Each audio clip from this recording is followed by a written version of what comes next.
Hi, I'm Elaine, and this is the story of how my husband, someone I trusted with my heart, took my retirement fund and labeled me mentally unfit just to cover his sister's debts. For years, I believed loyalty meant silence. I stayed, I forgave, I made excuses. But sometimes it's not the betrayal that breaks you, it's the moment you realize they never thought you'd fight back. Before we go any further, tell me, have you ever been underestimated by someone you loved? If yes, comment number 1. If no, comment number 0. This is a story of quiet strength you won't want to miss. I never thought I'd be the kind of person to eavesdrop, but that afternoon, standing behind the azalea bushes, I heard Arthur on the phone, and what I heard changed everything.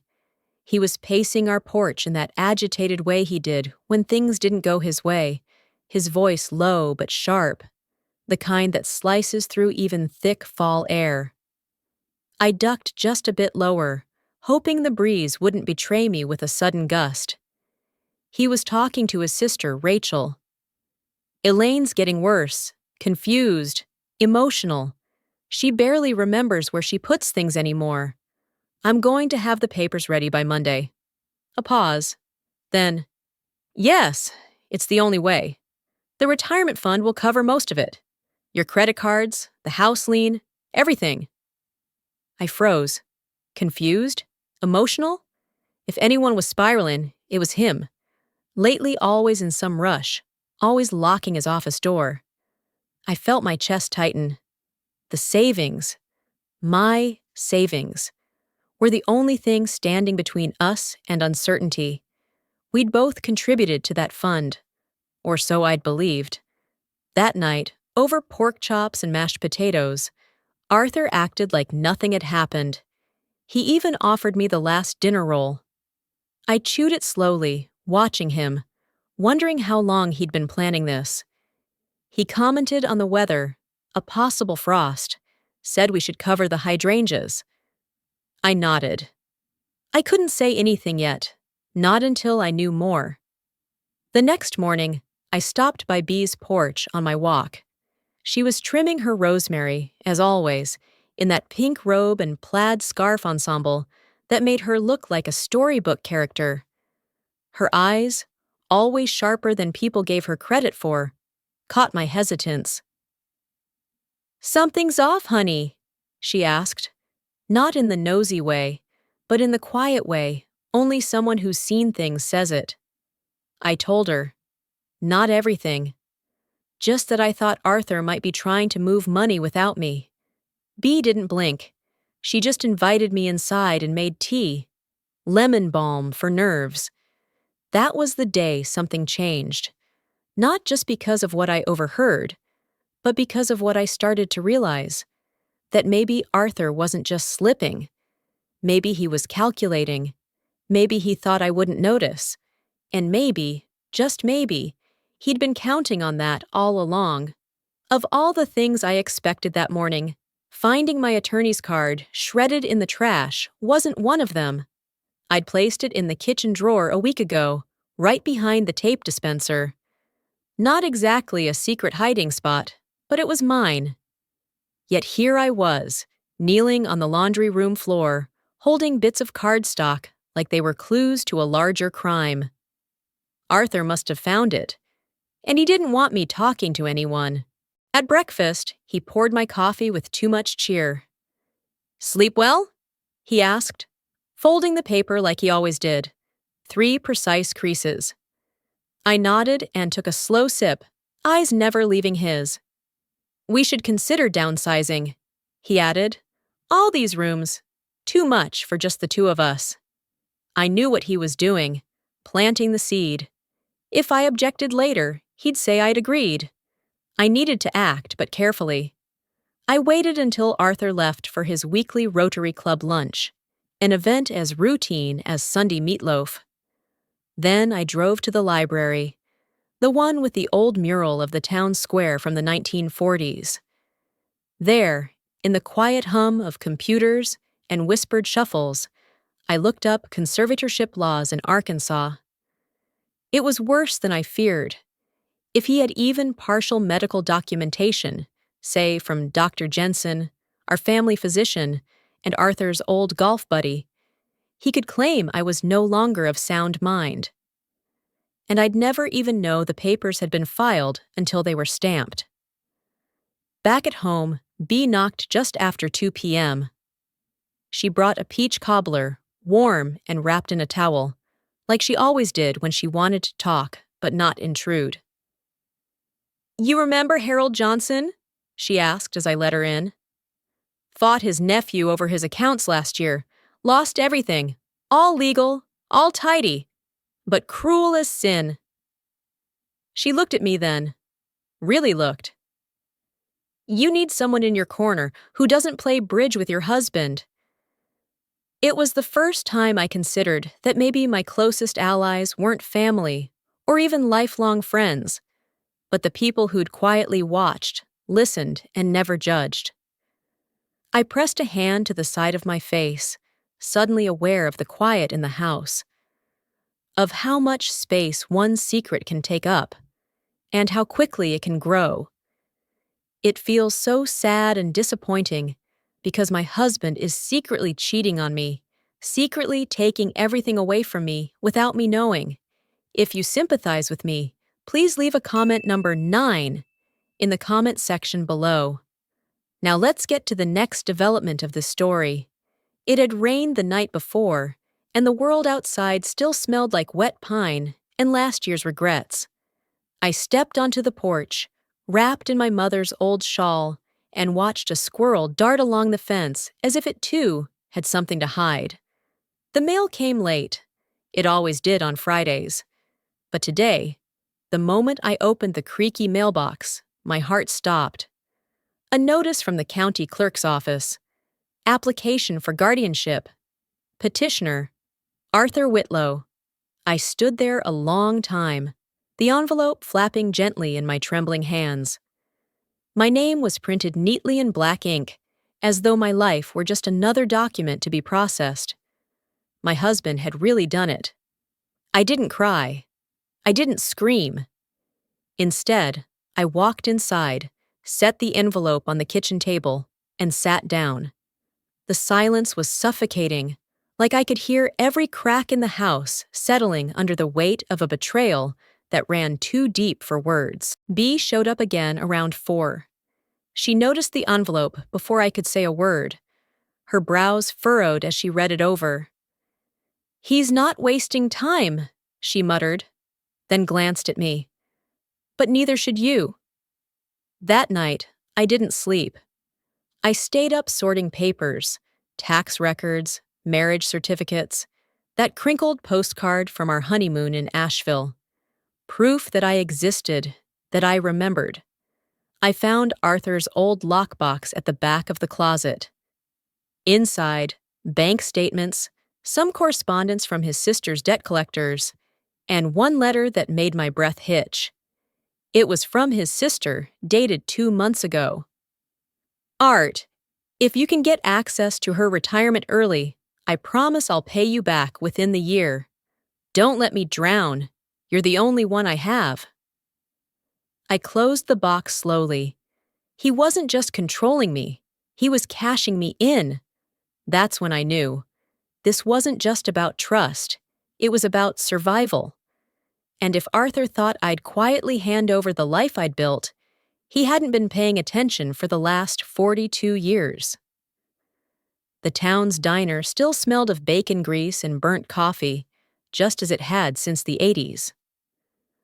I chose a corner booth under the faded photo of the original owners, back when people wore their Sunday best just to eat pancakes.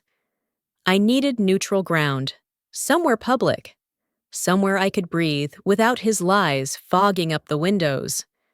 I watched Arthur pull into the lot from across the window pane, his beat-up Buick groaning like it shared my reluctance. He was punctual, always had been. Funny how betrayal never messed with his sense of time. He slid into the booth across from me, not meeting my eyes. "You got my note," I said plainly. He nodded, eyes scanning the laminated menu like we were two strangers grabbing lunch. Thought we could talk this through. I'm not here to talk, Arthur. I'm here to listen. To you explaining why you filed for guardianship behind my back. He flinched just slightly, but recovered. You haven't been yourself. You've been forgetful. I forgot to water the plants, Arthur, not my own name. A silence settled in, thick and brittle. He finally looked up, his voice low. My sister's in trouble. I didn't know what else to do. I almost laughed. So your solution was to steal my autonomy? He rubbed his temples. You don't understand. She's drowning in medical bills. I thought if I could just move some of your retirement early. Which you did, I cut in. Don't bother lying. His eyes flicked up in alarm. I let that hang there. I found your lockbox. I read her letter. Arthur deflated. It was supposed to be temporary. I leaned back, my voice quiet but steel-edged. So was my trust. He swallowed. What now? I slid a document across the table, a motion to contest the guardianship, and a cease and desist. Now, I give you a choice. Withdraw the petition, or I drag this to court and let a judge read your sister's pleas for theft in black and white. He stared at the paper like it might burn him. You think people will believe you? He asked. No, I said. I think they'll believe the date-stamped notarized letter in your safe. I stood. The diner had gone eerily quiet. A waitress somewhere stopped pouring coffee mid-pour. You underestimated me, Arthur, I said, wrapping my shawl tight as I stepped into the chill. That's not just insulting. It's a mistake. Arthur didn't come home that night, and strangely, I felt a wave of relief. The quiet settled around me like an old quilt, heavy but familiar. I sipped chamomile tea from the blue mug my sister once sent and sat on the couch, watching the porch swing rock in the wind. Arthur had repaired it the summer after his heart attack.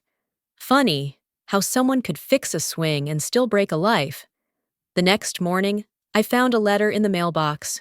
No stamp, just Elaine in Arthur's handwriting. Inside, one sentence. I withdrew the petition.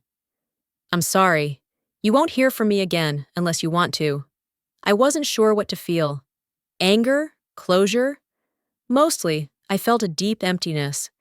Everything we built, reduced to paperwork and silence. Time slowed. I cleaned the attic, baked for the church again. Neighbors returned, not out of pity, but habit. Their greetings felt normal, not forced. Then a knock I didn't expect. Hazel stood there with a basket of muffins. Thank you, she said, for telling me about the petition. I might have signed without reading. He listed you as secondary guardian? I asked. She nodded. Said it was precaution, but it didn't feel right. You gave me the push to ask questions. I invited her in. Over tea we spoke, not about Arthur, but about being widows, being underestimated, feeling invisible. You reminded me I'm still here, she said, squeezing my hand. That night, I sat on the porch swing, watching the stars shimmer. The silence didn't feel so lonely anymore. It felt like mine. Then the phone rang. I hesitated, then answered. Is this Mrs. Elaine Conway? The voice asked. Yes. This is Thomas Garner. I believe we met at the Waverly Charity Auction in '88. I think I owe you a debt I've waited far too long to repay. You have a good memory, Mr. Garner, I said, steadying my voice, though my heart pounded. That was a long time ago. Some things stay with a man, he replied, like a woman who quietly donated enough to cover the last wing of our hospice center, but insisted her name not appear anywhere. I smiled softly. That had been Arthur's idea at the time, to stay anonymous, but the decision had always been mine. I was only doing what felt right, I said. Well, it meant everything to my family, he continued. I lost my father that year. He spent his last weeks in that very wing. I always wondered who to thank. We talked for 20 minutes. He'd tracked me down after hearing about the guardianship case from someone at the courthouse. I know it's not my place, he said gently, but if you ever need representation, legal or otherwise, my firm owes you more than a favor. After hanging up, I sat quietly, the receiver still warm in my hand. There it was, that odd twist of life, a kindness from years ago finding its way back. A week later, the official papers came in the mail. Guardianship dismissed, petition voided, and a handwritten note from Garner. You're not invisible. People remember. Spring came early that year. Daffodils lined the edge of the porch. I started hosting a book club again. Just the three of us, sipping tea and half forgetting the page numbers. Hazel dropped by often. So did others. No one brought up Arthur anymore, not because it was awkward, but because he no longer lingered in the air like he used to. One afternoon, I walked past the old bakery where I used to volunteer. In the window was a flyer, looking for part-time kitchen help. Experience preferred, kindness required. I stepped inside, asked for the manager. I'm Elaine Conway, I said. I used to bake here before I got sidetracked. The young woman smiled. My grandmother talked about you, said you made the best cinnamon rolls this side of Pennsylvania. Funny how the world turns. I didn't get everything back, but I got myself. And in the quiet of that truth, I realized I was never the fragile one. I was the root that held when the storm passed. And now, finally, I was growing again. Some acts of kindness don't make headlines, but they stay with us, tucked gently in the corners of memory, waiting to bloom when we need them most. My quiet generosity, once hidden, became the very light that led me out of the shadows cast by betrayal. When we stop judging by appearances and start listening with empathy, we begin to see the strength in those we once overlooked. Kindness, like a thread, may fray, but it never truly breaks. If this story reminded you of someone you once underestimated, or someone who never stopped giving, maybe today is the day to thank them. Even the softest voices deserve to be heard.